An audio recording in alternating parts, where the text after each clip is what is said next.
Magandang araw, teachers! Panoorin ang buong video para makuha ang 4-digit code na mag-a-appear sa inyong lower left screen. Kumusta kayong lahat? Ang ating paksa ngayon ay epekto ng estrukturang panlipunan sa pag-unlad ng pamumuhay ng tao. Sa pagtatapos ng ating talakayan, inaasahang mas mauunawaan ninyo kung paano nakatutulong ang pagkakaayos ng mga tao sa isang lipunan upang magkaroon ng kaayusan at pag-unlad. Sa pagtatapos ng ating aralin, inaasahang matutukoy ninyo ang kahulugan ng estrukturang panlipunan at ang mga pangunahing bahagi nito. Makagagawa rin kayo ng isang simpleng social structure diagram at maipapakita ninyo ang pagpapahalaga sa papel ng bawat kasapi ng lipunan. Ngayon naman, balikan natin ang ating nakaraang aralin. Ano nga ba ang kabihasnan? At ano-ano ang mga katangian ng isang maunlad na lipunan? Makikita natin na ang isang maunlad na lipunan ay hindi lamang nakabatay sa magagandang gusali o makabagong teknolohiya, kundi pati na rin sa maayos na samahan at organisasyon ng mga tao. Ngayon, pagmasdan ninyo ang larawang ito sa screen. Ano ang inyong napapansin? Sino ang mga taong makikita rito? Mayroon tayong punong guro, mga mag-aaral, gwardiya, at utility worker. Sa inyong palagay, pare-pareho ba ang kanilang tungkulin? Bakit?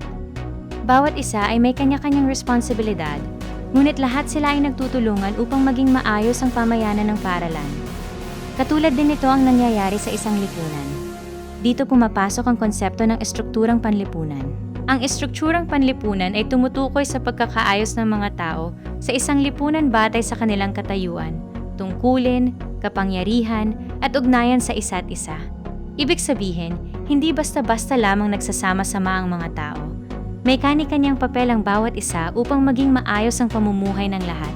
May 4 na mahahalagang bahagi ang estrukturang panlipunan. Una ay katayuan o status.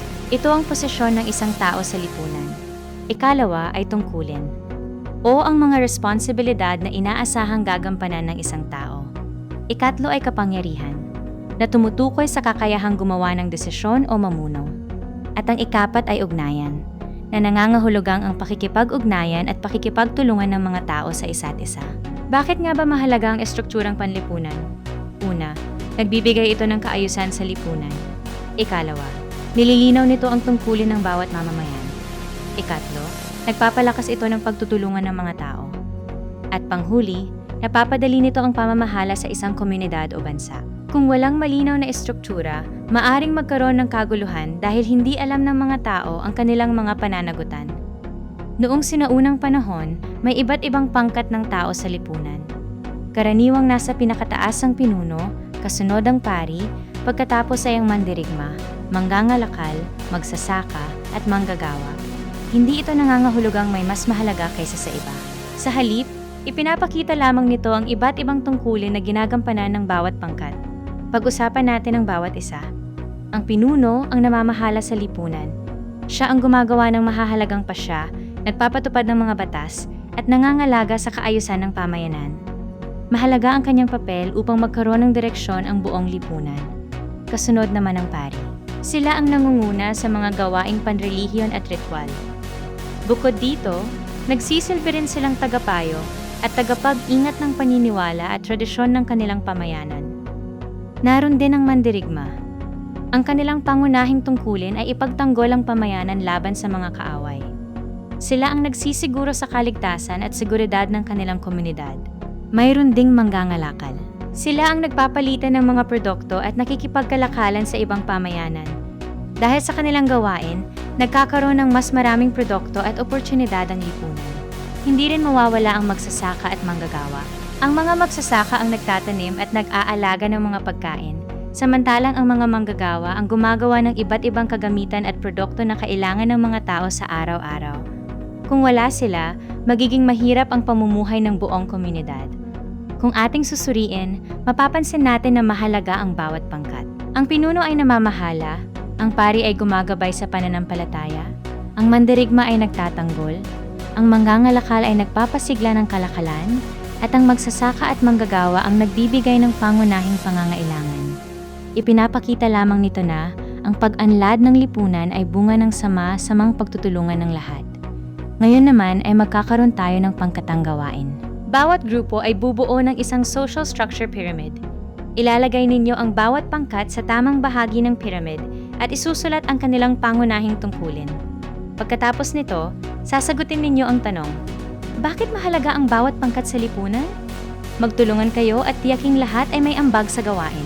Para naman sa presentasyon ng bawat pangkat, habang nakikinig ang lahat, pag-isipan ninyo ang mga tanong na ito. Ano ang inyong napansin? Aling pangkat ang sa tingin ninyo ay may pinakamahalagang papel?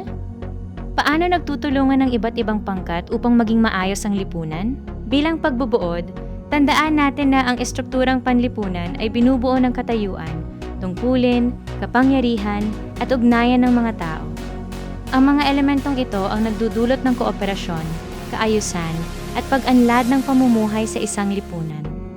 Kapag ginagampanan ng bawat isa ang kanilang responsibilidad at nagtutulungan, mas nagiging matatag at maunlad ang komunidad. Bago tayo matapos, nais kong malaman ang inyong naging pagkatuto.